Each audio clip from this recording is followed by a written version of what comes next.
Boa tarde, estamos ao vivo aqui em mais um painel do Criativar, Festival Criativar de Santos, e vamos falar de gastronomia, um tema bem instigante. O que está no nosso prato revela o espírito do nosso tempo, e para conversar sobre isso, eu estou aqui com três chefes muito bacanas aqui de Santos: Bruno Justo, dono do Iolo, já passou por outros muitos restaurantes aqui da cidade, foi finalista do The Taste, reality da GNT, e tem um talento incrível aí, muito criativo, está aqui no painel certo. João, querido João Souza, do Lorian, chefe que chegou há pouco tempo aqui em Santos, já veio trazer uma pegada francesa deliciosa aqui para a gente. Veio do Sarraçã, de São Paulo, premiadíssimo.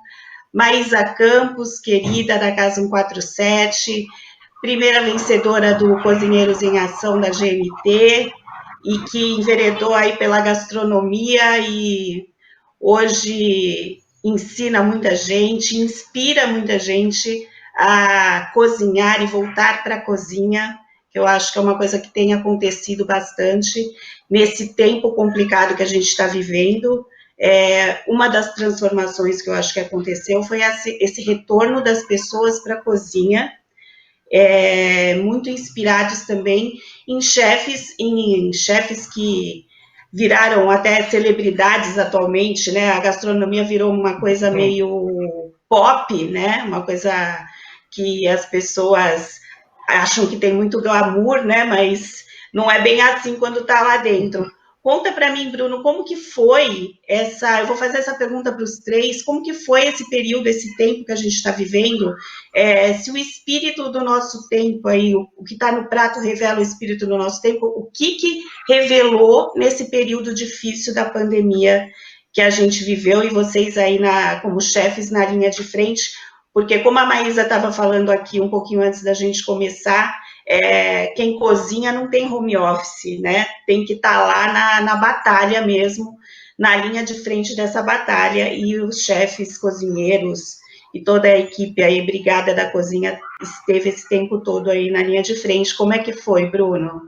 Boa tarde. Perfeito. Boa tarde para todo mundo.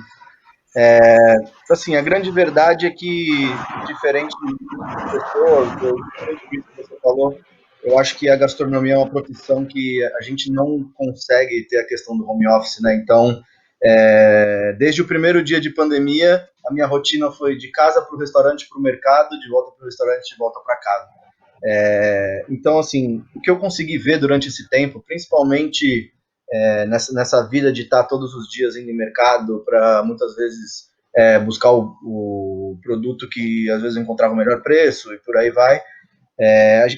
Uma grande transformação que eu vi nos mercados foi justamente o corredor principal de todos os mercados. Eles tinham, de um lado, os produtos básicos, né, da cesta básica, o óleo, o arroz, o feijão, o macarrão, e do outro lado os produtos que a gente precisava para cuidar da nossa saúde durante a pandemia. Então, o álcool gel, desinfetante, papel higiênico e por aí vai. Então, eu acho que essa demanda, o poder que a gente tem como consumidor, não só como expoente de um mercado que é a gastronomia, mas como consumidor de verdade, assim, como pensamento coletivo, isso afeta, inclusive, aquilo que está sendo ofertado para a gente. E o que eu acho justamente é que durante esse tempo a gente teve esse retorno ao básico mesmo, né? Eu acho que as grandes estripulias gastronômicas foram deixadas um pouco de lado durante um tempo. Eu acho que por projetos mais artesanais, um pouco mais longos, um pouco mais trabalhosos em certo sentido. Teve muita gente que soube aproveitar esse momento para elevar o conhecimento em certas áreas, se experimentar em outras áreas. E eu acho que, no geral, a pandemia, como qualquer coisa na vida, tem um ônus e um bônus. Eu acho que se tem uma lição que a gente pode aprender desse momento todo, entender que talvez um retorno às nossas raízes seja a melhor saída para o nosso futuro. Mas é isso. E, João, e você? Como é que foi aí para você? E já lembrar também para todo mundo que está assistindo que pode mandar perguntas que a gente vai fazendo aqui, tá? Pode mandar para todos os participantes que a gente vai fazendo na medida do possível. João, como é que foi para você aí no Lorient e pessoalmente esse período aí da pandemia, como tem sido, né?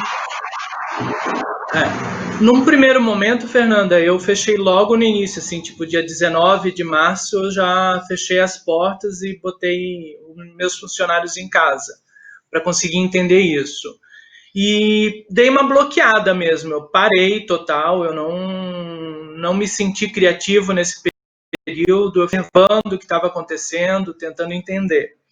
E num segundo momento, essa pandemia me revelou na questão da gastronomia essa nostalgia afetiva, né?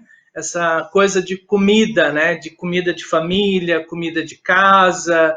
Então, acho que as pessoas começaram a estar mais juntas, fazendo comida e com essa afetividade mais aflorada. Então, eu acho que isso foi o que me trouxe de bonito a essa pandemia. A gastronomia me trouxe isso, me deu esse olhar, como o Bruno mesmo falou, né? As pessoas estão voltando para o básico e tudo mais. Então, eu senti muito essa presença da afetividade e do retorno às origens, para a gente até mudar agora, quando a gente voltar à normalidade, né? A gente, enquanto cozinheiro, enquanto chefe de cozinha, acho que muita coisa vai ser revista no nosso cardápio, no nosso prato, e como a gente vai lidar com isso. Eu acho que o grande legado disso tudo é esse aprendizado mesmo, e esse retorno às raízes mesmo, que eu acho que é importante. Maísa, e você, como é que foi na Casa 147 para você? Como tem sido esse momento?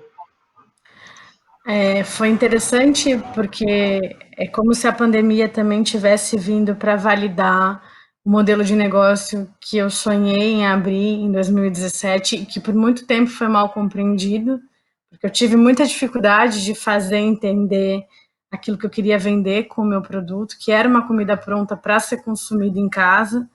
E muito embora eu tivesse todo o know-how, toda a experiência desses 3 anos antes de tudo isso acontecer, num primeiro momento eu também não consegui trabalhar.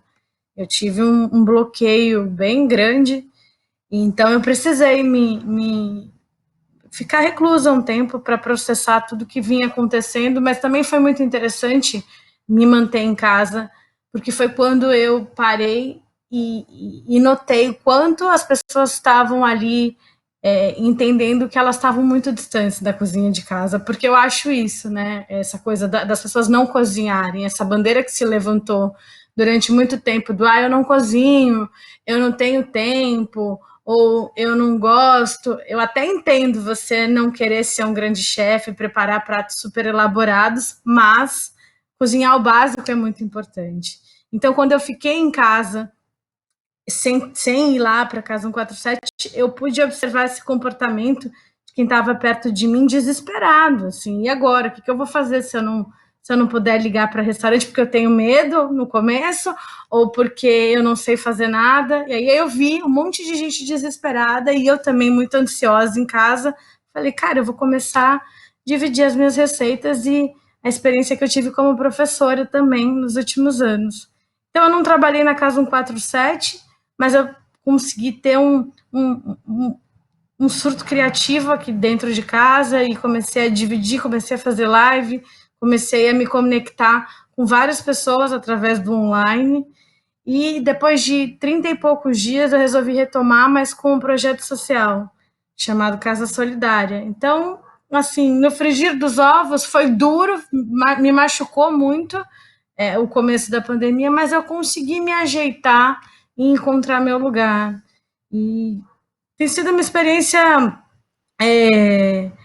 na verdade, engrandecedora, porque a gente precisou, mesmo sabendo de um monte de coisa do sistema de entrega e tal, a gente teve que se adaptar e voltar para o básico, sem grandes firulas, no menu, trabalhar com os ingredientes que estavam ali mais disponíveis, sem querer encontrar produto importado ou coisas mais caras, para entregar o básico para as pessoas.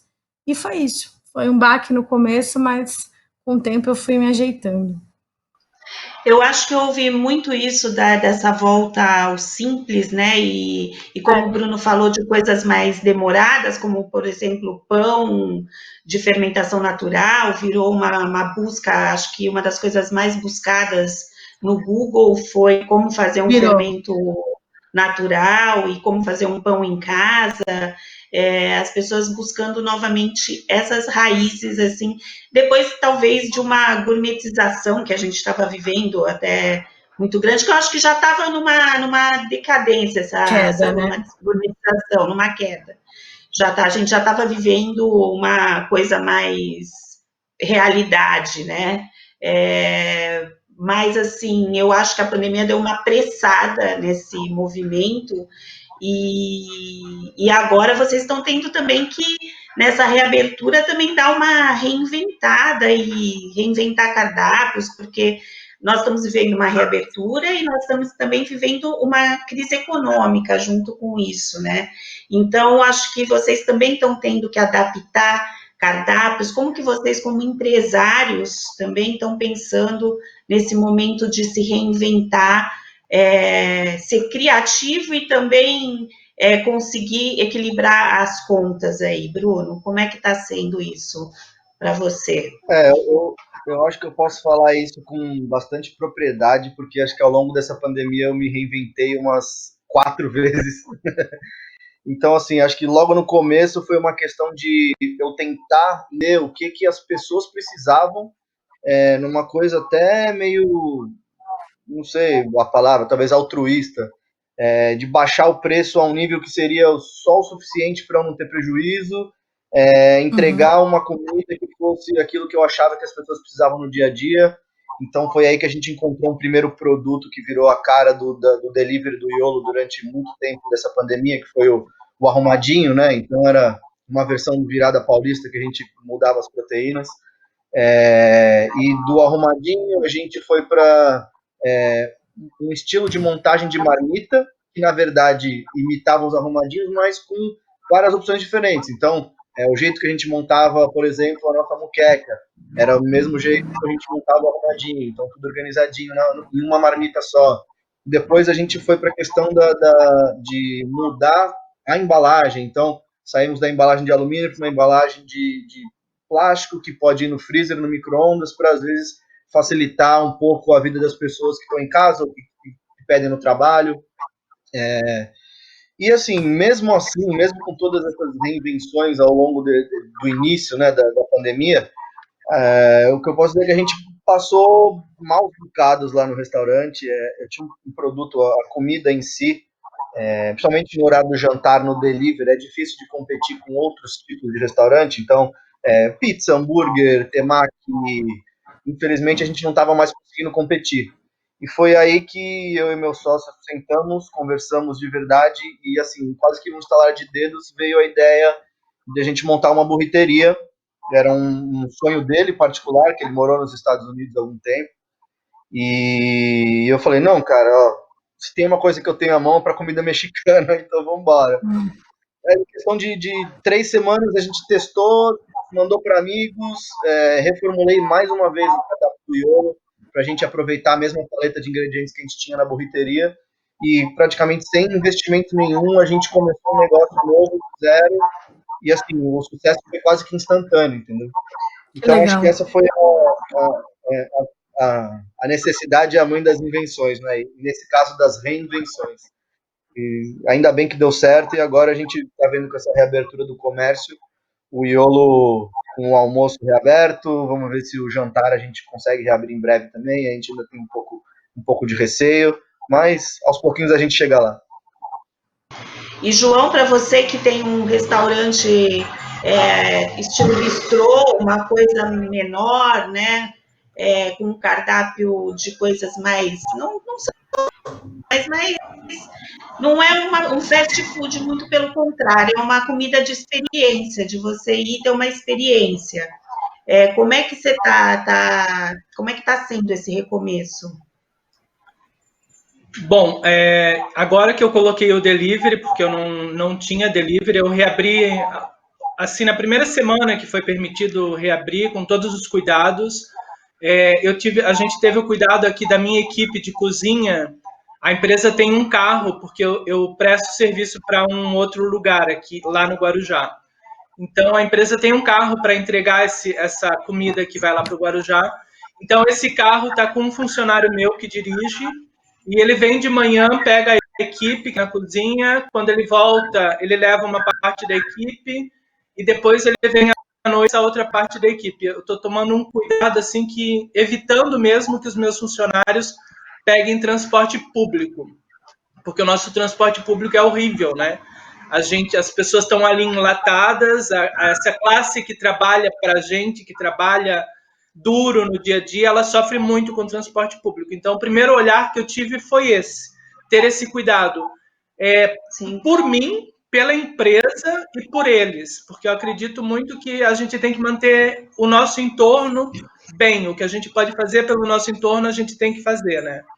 E agora eu estou com o delivery, eu optei por um aplicativo que eu pago mensalmente ali o direito de usar o aplicativo, e é direto comigo, então eu atualmente estou usando o Goomer, e eu optei pela Box Delivery, que é uma empresa de motoboy, mototáxi, que faz a entrega e cobra uma taxa por quilometragem. Eu procurei sair desses aplicativos maiores que acabam com uma margem de lucro, tomando um pouco a nossa margem de lucro, né?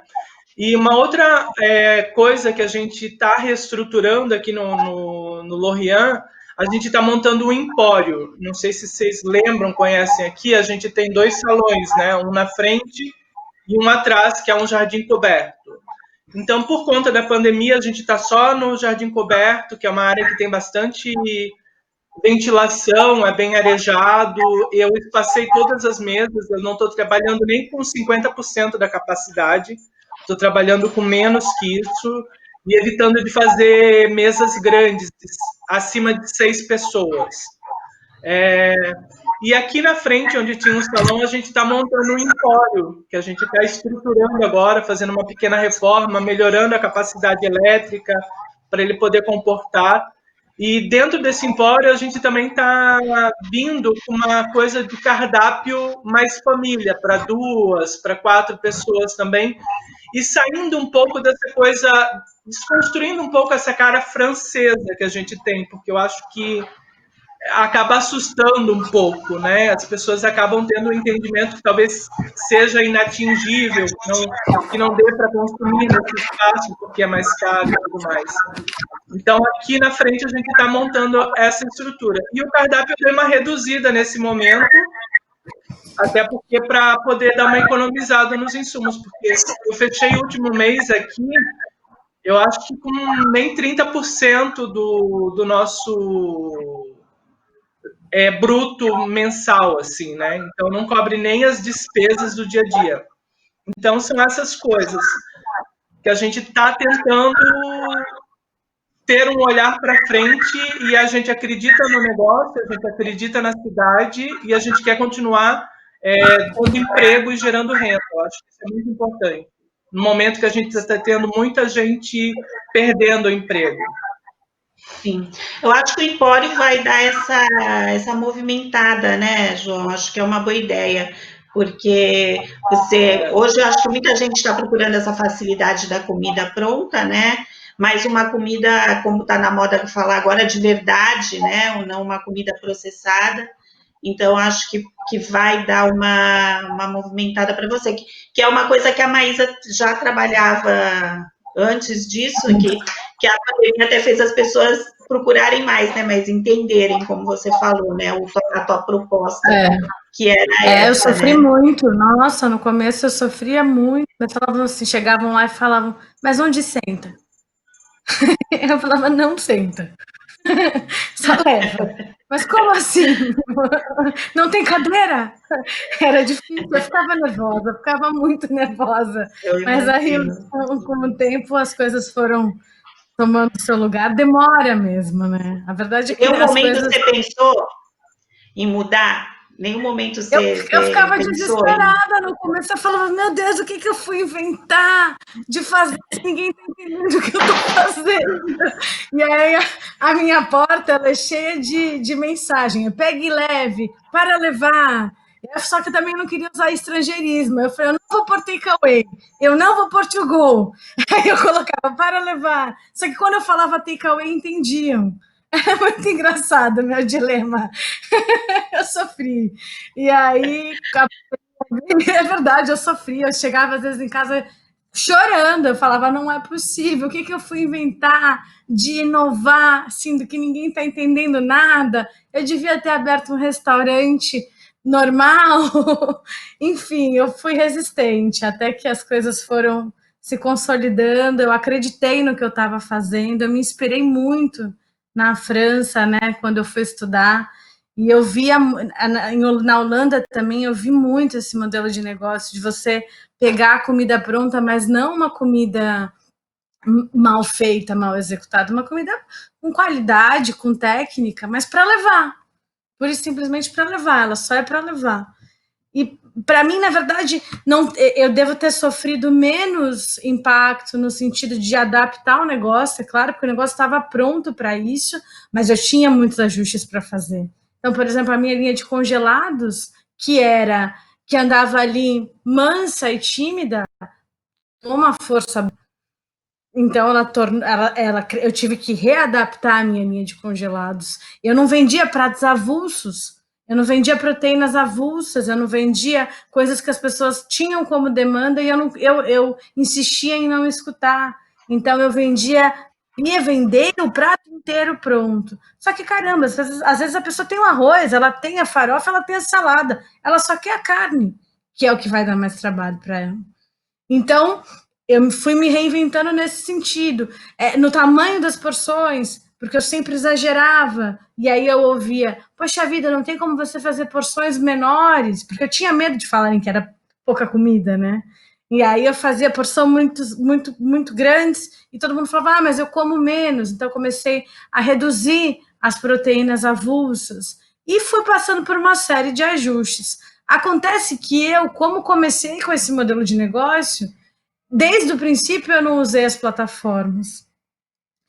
Nunca usei o iFood, nunca usei nenhuma dessas plataformas. E eu fui na raça, no pouco a pouco, construindo um mailing, né? Uma lista de clientes. Então, eu entendo a tua dor, João, porque é muito difícil você trabalhar e estar dentro da plataforma e os caras são selvagens. Então, você usar o Goomer, por exemplo, é uma super saída também, na minha opinião. Enfim, fiz algumas adaptações. Eu tinha, por exemplo, uma venda estendida, eu funcionava das 11 às 19. Só que, cara, a minha venda ela era arrastada. Eu vendia numa cadência que não fazia sentido ficar ali 8 horas, porque aquela comida estava pronta, ela é vendida pronta. O que eu fiz? Eu enxuguei o meu horário de funcionamento. Assim eu expunha menos os meus funcionários, me expunha menos e abria para vender e fechava. Eu não precisava mais de uma porta aberta ali expondo todo mundo 10, 9, 8 horas. E eu mantive esse horário de funcionamento encurtado. Hoje funciona do meio-dia às 16. Porque, de fato, quem quer comprar aquela comida vai comprar naquele horário. Não vai mudar. Tá ali o dia inteiro. É diferente de um restaurante que a pessoa vai, ela senta, é uma outra experiência, né? Então, assim, eu fui adaptando, eu diminuí dias de funcionamento, então eu vi que eu não precisava funcionar 6, 5 dias, 9 horas por dia, né? Então eu passei a funcionar 4 vezes por semana, enxuguei muito, concentrei a venda, comecei a trabalhar com a venda mais com uma pré-venda, então divulgar menu antes, reserva, e eu mudei bastante a dinâmica, fiz adaptações inteligentes assim para o meu modelo de negócio, porque eu ficava no meio do caminho, Eu não era restaurante, mas ao mesmo tempo eu tinha um serviço ali muito longo para o modelo de negócio que eu tinha. Então, eu também passei por várias reinvenções. Uma coisa do nosso tempo aí mais estendido que eu acho que tem transformado muito as pessoas, o olhar das pessoas para a gastronomia, são os programas de gastronomia, incluindo os realities, que nós temos 2 aqui participantes bem-sucedidos de reality. O que vocês acham? Qual que é a visão de vocês para o papel desses programas na transformação das pessoas? Fala, João, que levantou a mão. Fala, você. Olha, fala, primeiro eu queria dizer para os dois que eu tenho imensa admiração com quem consegue para um programa de TV desse agir com tanta rapidez, ter bastante raciocínio. O velhinho aqui não consegue. Então eu tenho profunda admiração por vocês. Assim. Eu já fui chamado algumas vezes e eu sempre disse não, porque eu não é um lugar de conforto para mim. O meu lugar de conforto é mais silêncio e trabalhando. Então, assim, minha admiração para o Bruno, que fez um trabalho lindo lá no GNT, no The Taste, né, Bruno? E a Maísa também, que fez um trabalho lindo lá. E agora esse garoto, né? O garoto, eu tô chamando de garoto porque eu sou mais velho, não é desmerecendo ele. O Dário Costa, que foi para o Masterchef, depois encarou uma Globo da vida e fez um trabalho lindo puxando a história, né, da comida de origem dele, assim, essa comida caiçara e tudo mais. É isso que eu estou falando, cada vez mais as pessoas estão voltando para essa origem, né? E foi bonito ver o Dário fazendo esse trabalho que ele fez agora dessa vez. Agora eu cedo a palavra e minha admiração aos dois aí. O que vocês acham? Vocês estiveram lá dentro e viram também como as pessoas veem o programa do lado de fora. O que você acha, Bruno? Para começar, que é uma experiência que não é nada agradável. Na verdade, é um manicômio o negócio. Você passa horas e horas dentro do estúdio, numa salinha cinza, sem janela, confinado com um monte de gente que você não conhece, que você passa a conhecer, passa a admirar, mas em compensação, eu não vou dizer que isso para a saúde mental é muito positivo. Você ficou bem, Bruno? Você ficou bem? Você ficou que você gravava, você não emagreceu? Não ficou meio mal? Eu emagreci 6 quilos em 14 dias. Eu emagreci 7 quilos. Emagreci 7 quilos então, assim, nas gravações. Foi uma loucura, cara. Aí eu vou entrar no reality, então. Eu tô precisando perder uns 10. Pois é. Pode entrar que você vai voltar fininho. É um stress, cara. Muito grande. A mente não descansa um segundo, essa é a verdade.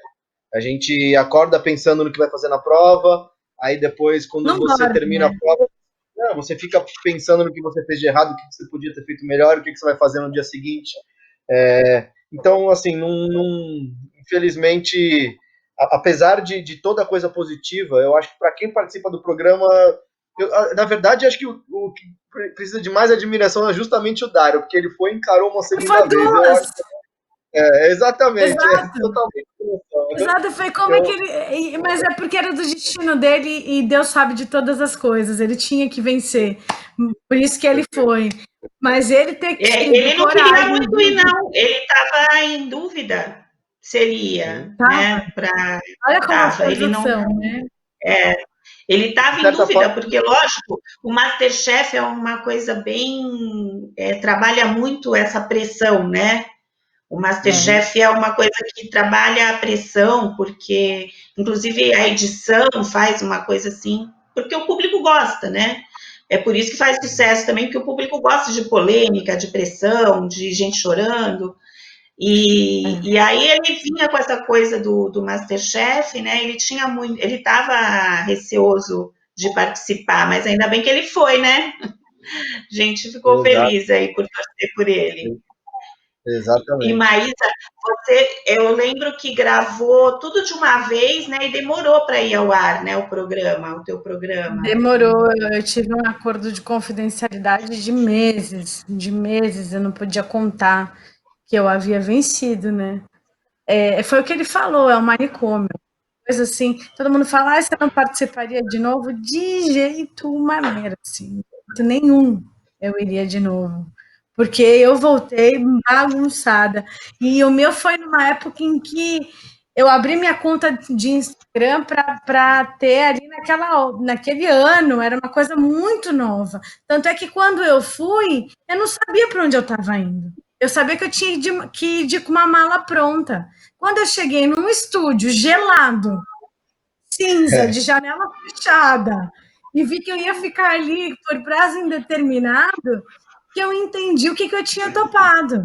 Só que eu sou competitiva. Eu falei, agora que eu vim, eu vou ficar. Exatamente. Mas eu cheguei sem saber para onde eu estava indo. E eu, na minha ignorância, achei que eu fosse gravar, quando a minha amiga me escreveu, um negócio parecido com aquele que Maravilha Revanche, que é quando o Claude vai na sua casa. Eu não imaginava que eu ia encontrar de gente do Brasil afora. Ninguém nunca tinha visto um programa desse na Foi uma televisão. amiga sua que te escreveu? Obrigatoriamente. Ela falou, eu não vou me inscrever. Ela me ligou no último dia de inscrição, ela falou, eu te inscrevi e você vai participar sim. Foi assim, eu não me inscrevi. Eu estudava para a Defensoria Pública. Ainda bem, né? Ainda que bem. Nós ganhamos um talento. Foi, ainda bem. Mas foi mas foi esquisito para mim, porque eu já não estava boa de cabeça. Uma pessoa que estava estudando 3 anos para um concurso público já não está bem. E aí eu saí da minha rotina de estudo achando que eu ia tirar umas férias. Quando eu cheguei lá, eu não dormia, não comia e fiquei uma pilha. Enfim, mas ganhei, foi bom, revolucionou a minha vida, mas participaria de novo. A gravação durou quanto tempo? Foi quanto tempo seguido? 20 e poucos dias. E aí isso passa fica um por semana depois, né? Parece que teve um intervalo de uma semana em cada programa e você gravou aquilo tudo numa semana só. Não, e você não volta pra cá. Você entra numa van todo dia de manhã, 6h15 da manhã, e da van você já vai numa pilha, porque é todo mundo amigo, mas não é todo mundo amigo. Porque é todo mundo amigo, mas é todo mundo competidor. É esquisito, entendeu? Ser humano é uma coisa curiosa, né? Então fica todo mundo com um vínculo muito forte, porque está todo mundo fora de casa, num ambiente super esquisito, mas ao mesmo tempo ninguém é amigo. Porque está todo mundo competindo, então fica uma coisa meio maluca. Aí você entra numa van, 6h20, 6h15 da manhã, e aí você sai da van, entra no estúdio. Aí você chega nesse estúdio que a temperatura acho que é feita para você ficar bem desconfortável. Tipo, a temperatura é 10 graus lá dentro. É um gelo. De prova te colocam dentro de um cubículo para esperar o que vai acontecer. Então, prova. Maquiagem. É isso mesmo, não é? Som, o cafezinho. Aí maquia. Meu Deus, café na minha vida, né? Eu saía daquele quartinho cinza pilhado, parecia o coelho da Duracell. Lógico. Você gravou no Estúdios Quanta também? É isso, em São Paulo? Exatamente, no mesmo lugar. É a mesma coisa, passamos pela mesma coisa. Só que aí você não volta para casa. Você não volta para casa. Você vai do estúdio pro hotel, do estúdio pro hotel. Aí, quando vai ver, você já está no 4º dia completamente louco, já perdeu, já descolou da realidade. Acontece, acho que eles querem mesmo que aconteça isso, né? O modelo do programa é feito para te tirar o eixo. Para te tirar um pouco do prumo, né? Para você ser tenso, senão não dá audiência, né? Tem que ser tenso, senão não dá audiência, né? Não, eu acho que o diretor sabe disso, né? Ele conduz, ele direciona para isso. Sim, direciona para essa coisa. Mas, sem dúvida, fez com que as pessoas se interessassem mais por coisas por preparar a comida, por alguns ingredientes brasileiros que esses programas passaram a mostrar, ingredientes que, apesar de serem brasileiros, as pessoas conheciam menos do que um ingrediente italiano, né? Então, acho que esses programas tiveram um papel importante nessa coisa de aproximar o público e fazer o público se interessar de novo por cozinhar, por comida.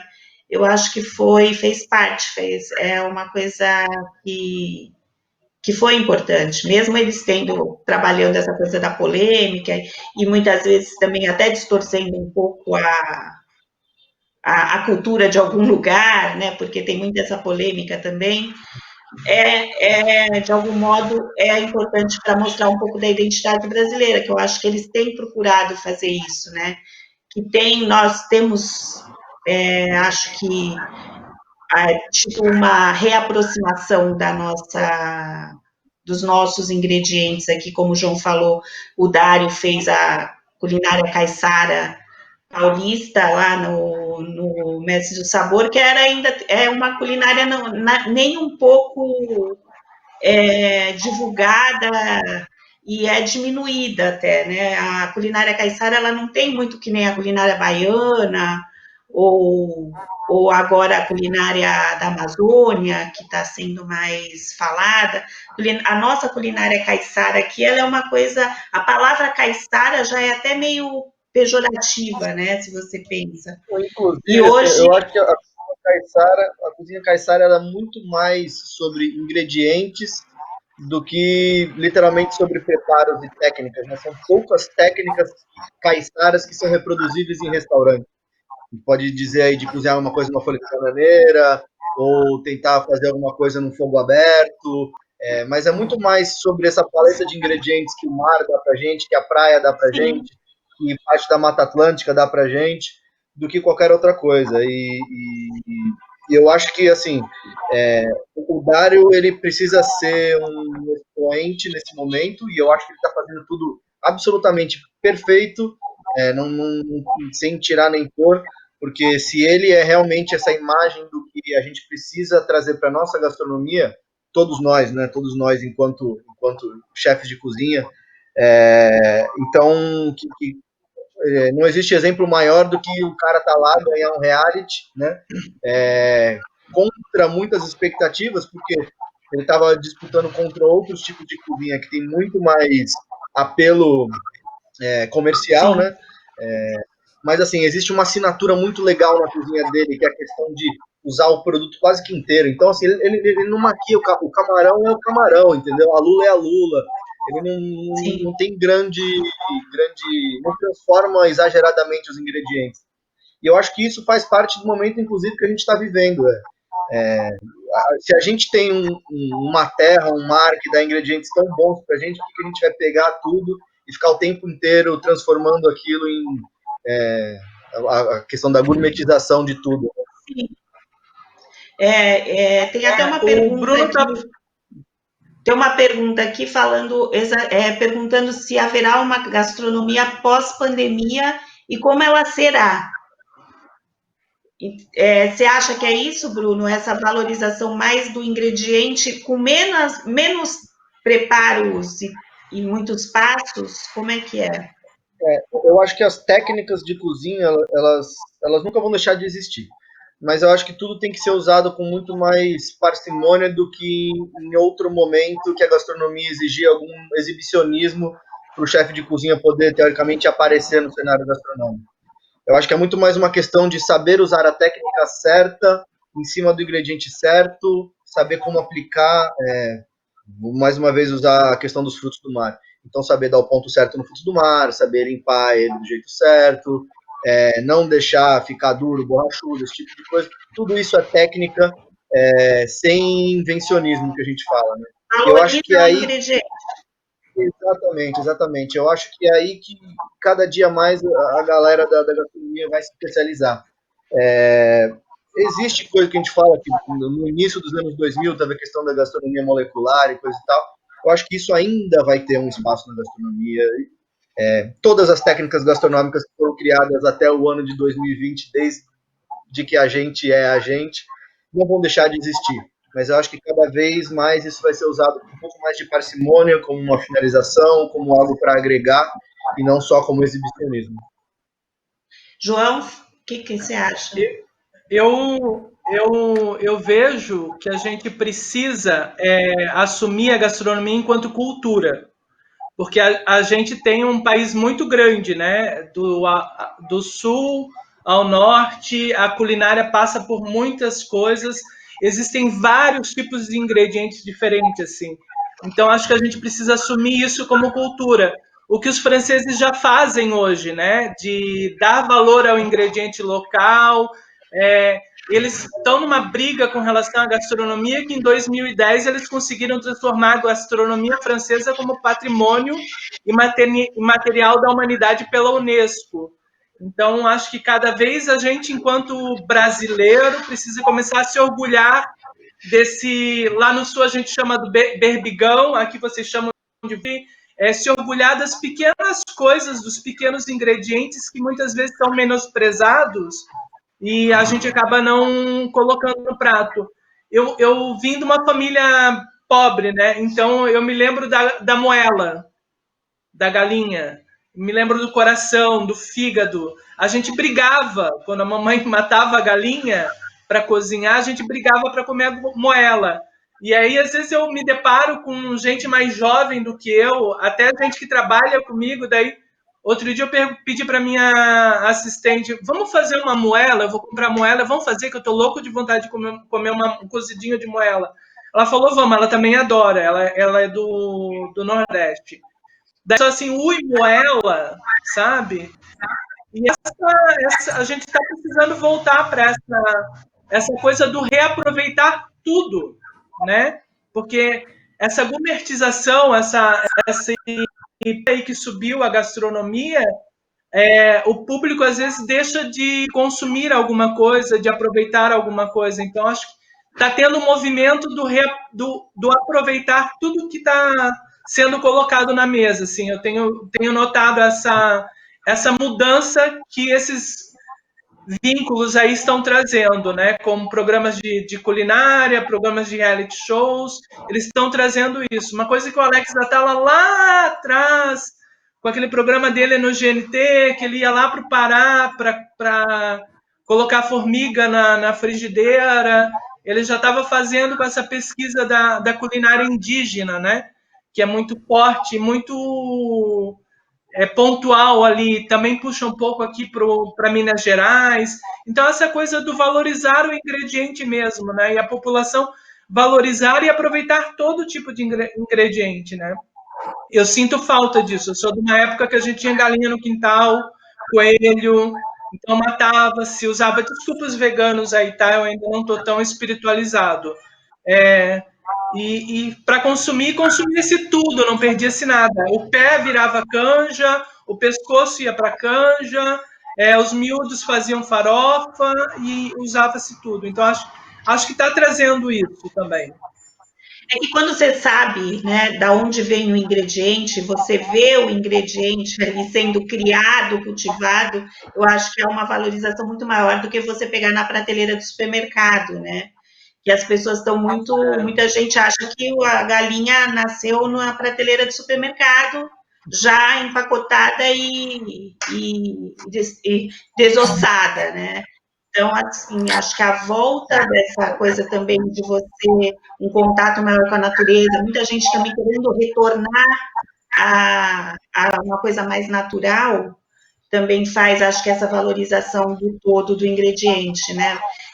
Mas o que você acha que vai ser essa comida da pós-pandemia? Você acha que tem uma característica? Concordo com os meninos, né, da volta do básico. E eu acho que essa desgourmetização, quando a gente fala, nós, enquanto cozinheiros, somos responsáveis por isso, sobretudo, antes de qualquer outra parte da sociedade. Assim, quem também pode desgourmetizar somos nós, né? À medida naquilo que a gente apresenta dentro do nosso menu, né? E porque a gente também tem um papel educador. né? Não é o público que gourmetiza demais. Talvez a nossa classe tenha gourmetizado por uma questão egóica, e aí sim a gente passa a trabalhar esse movimento de desgourmetizar, porque o que as pessoas querem comer é o básico, então é uma dialética, né?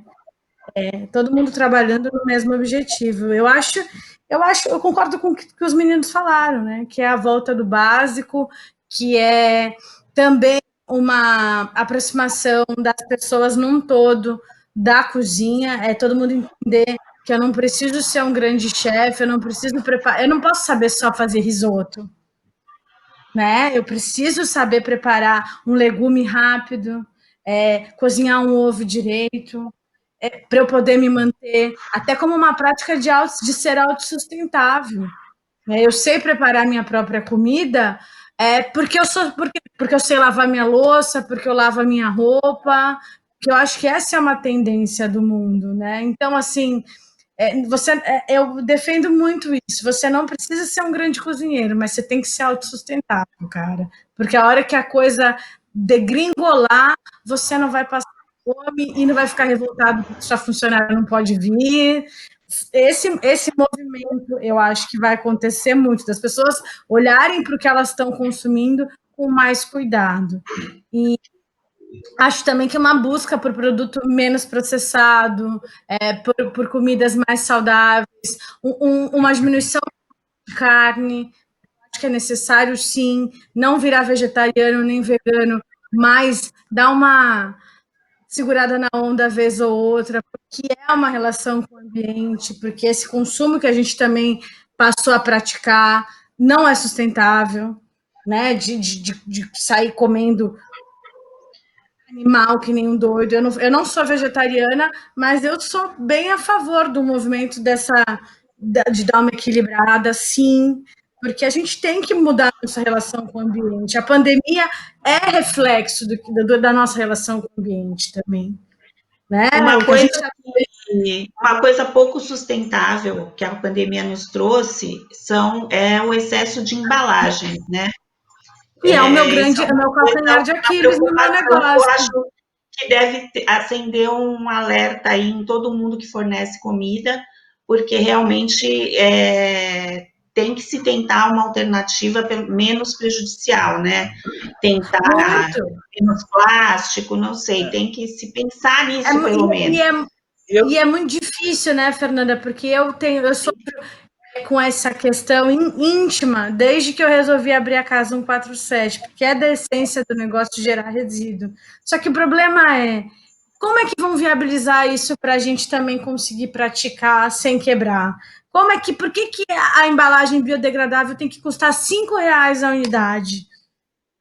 Se você senta para procurar o biodegradável, cara, você fica, ainda mais numa cidade como a nossa. Uma coisa é você estar em São Paulo, no Rio de Janeiro, nos grandes centros em que as embalagens chegam até você em 24 horas e está tudo bem. Você não vai deixar de vender a comida no outro dia porque a embalagem não chegou. Outra coisa é, Santos, você não consegue o fornecedor do biodegradável. É difícil. Eu estou passando por esse perrengue no momento.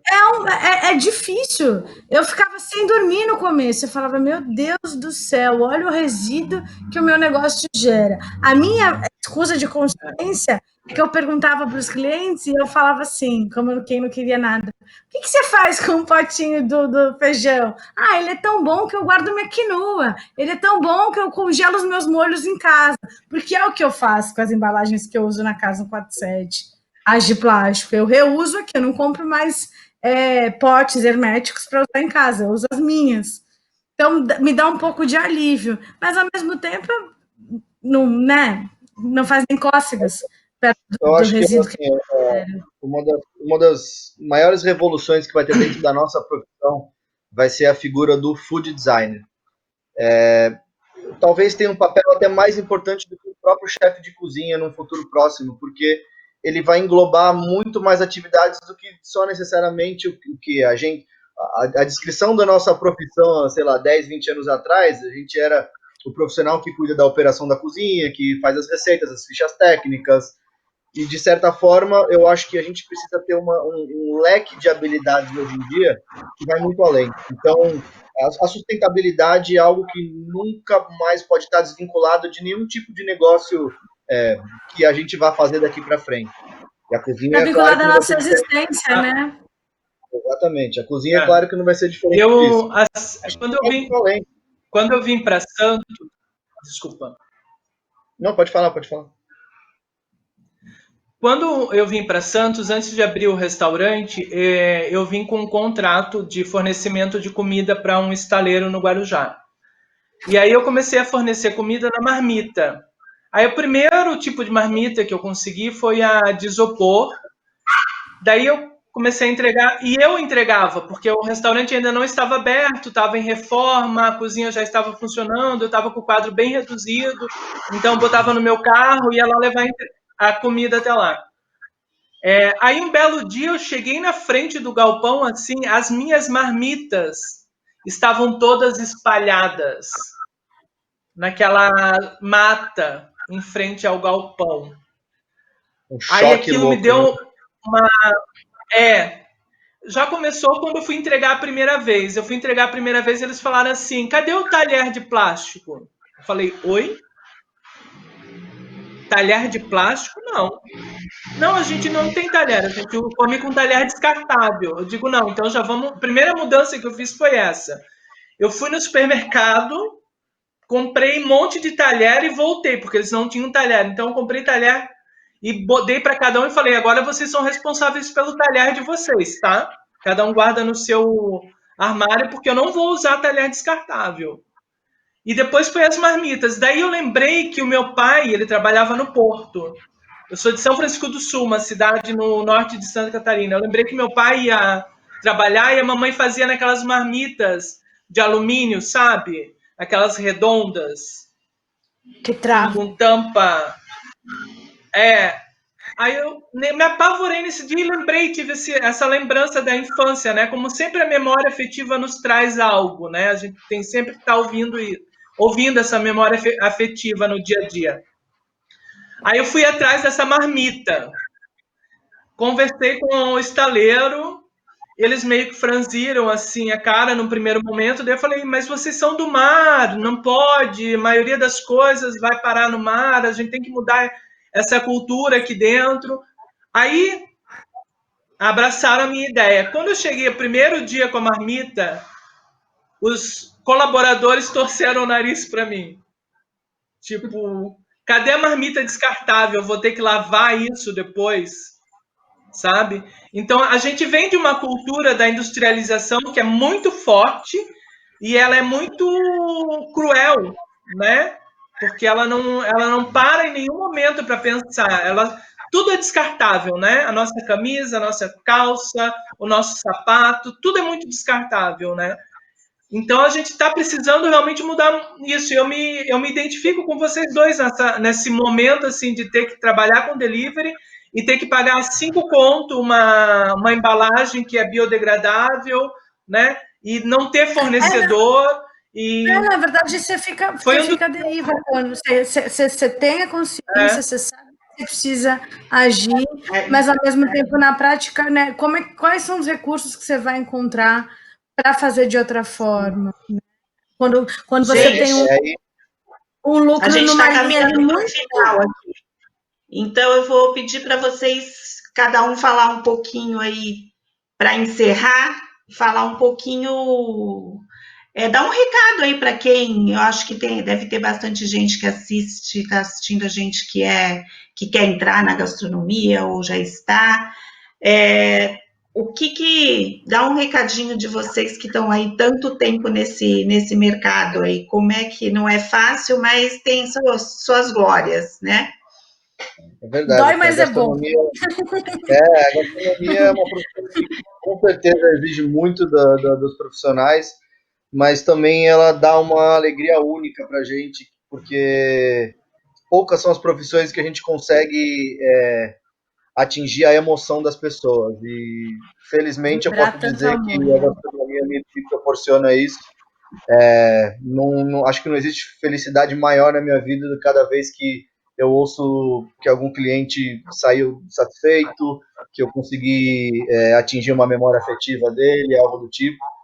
E eu acho que não existe nada mais bonito que isso. Então vamos olhar com carinho para a nossa gastronomia, vamos olhar com carinho para os nossos profissionais, né, que não são poucos, que muitos são forçados a sair do nosso mercado para buscar melhores condições de trabalho, melhores salários em outros centros gastronômicos. Vamos, enquanto clientes e enquanto chefes de cozinha, dar valor para o que a gente tem aqui. É isso. Um grande abraço. João? Bom, a Fernanda pediu para falar alguma coisa para quem está começando agora, né, que vai para essa área da gastronomia. Eu acho que o mais importante de tudo é a gente aprender a ouvir o cliente no dia a dia, porque quando a gente não ouve, a gente não atinge o cliente, não chega no coração dele. Então, acho que o mais importante é isso, assim, porque saber ouvir. E outra coisa é o cuidado, né? O cuidado com a galera que trabalha na área, é procurar respeitar o garçom, respeitar quem está trabalhando dentro da cozinha, porque é um trabalho muito difícil assim no dia a dia, é cansativo. A gente começa às 6 horas da manhã, vai dormir a 1 hora da manhã. Então, assim, eu acho que a gente precisa aprender a ter respeito por esse profissional. Então, você, enquanto cliente que vai frequentar algum restaurante, procure ser o mais respeitoso possível com esse profissional, porque ele pega cedo no trabalho e ele sai tarde. Então, acho que é isso. Respeito ao profissional e ouvir o cliente. Maísa? Eu recomendo que as pessoas estudem, deem valor aos livros, que elas ouçam música, que elas curtam arte, que elas se inspirem quando elas saírem, que elas criem, desenvolvam a sensibilidade, porque cozinhar é um ato de sensibilidade. Você não consegue se desenvolver enquanto cozinheiro, pulsar os sentidos, né? Se você não quiser saber da sua própria história, porque vejo muito isso trabalhando. Às vezes as pessoas chegam para trabalhar, seja como um estágio, como num primeiro cargo de auxiliar de cozinha. Eu vejo que o pessoal vem muito despreparado da faculdade nesse sentido, de não conhecer a própria história, de achar que vai fazer gastronomia porque a faculdade é ou porque não precisa estudar tanto, e eu não entendo dessa forma. Eu acho que o profissional da cozinha, ele precisa ser, como é que se diz, é uma função complexa e completa. Né? Você não estuda só cocção e forma de preparo de ingredientes. Você, para ser bom cozinheiro, tem que estar ali afinado as coisas mais sensíveis mesmo, seja uma música, seja um filme que te inspire, uma viagem que não precisa ser para a Europa para ser inspiradora, pode ser aqui para o litoral norte, para o litoral sul, ou só subir a serra, enfim, estar atento a esses sinais. Obrigada a todos que estiveram com a gente aqui.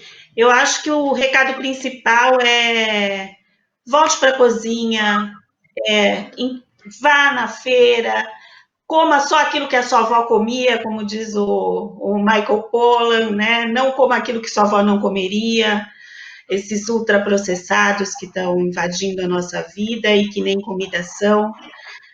Voltem a ter amor por cozinhar, né? Porque também desestressa a nossa mente.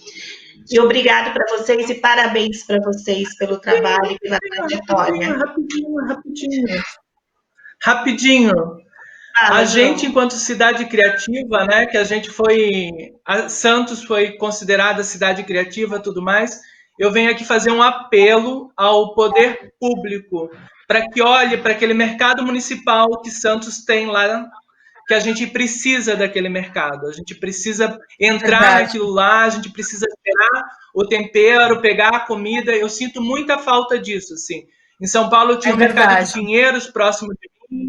Então, assim, eu fiquei extremamente triste o dia que eu fui naquele mercado e eu não vi o mercado nos dando a energia que ele tem que nos dá.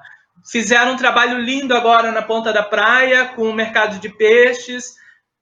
Parabéns. Agora, por favor, olhem para aquele mercado, que aquele mercado tem história e ele merece ser reavivado. Aquela merece rodar.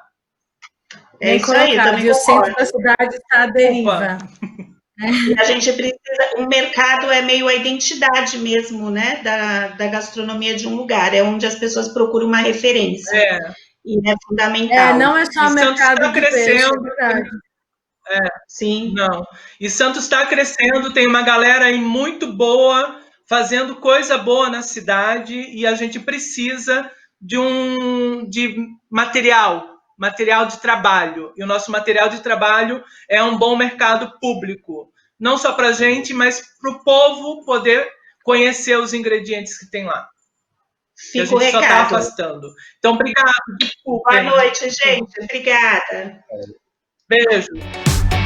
Beijo. Valeu.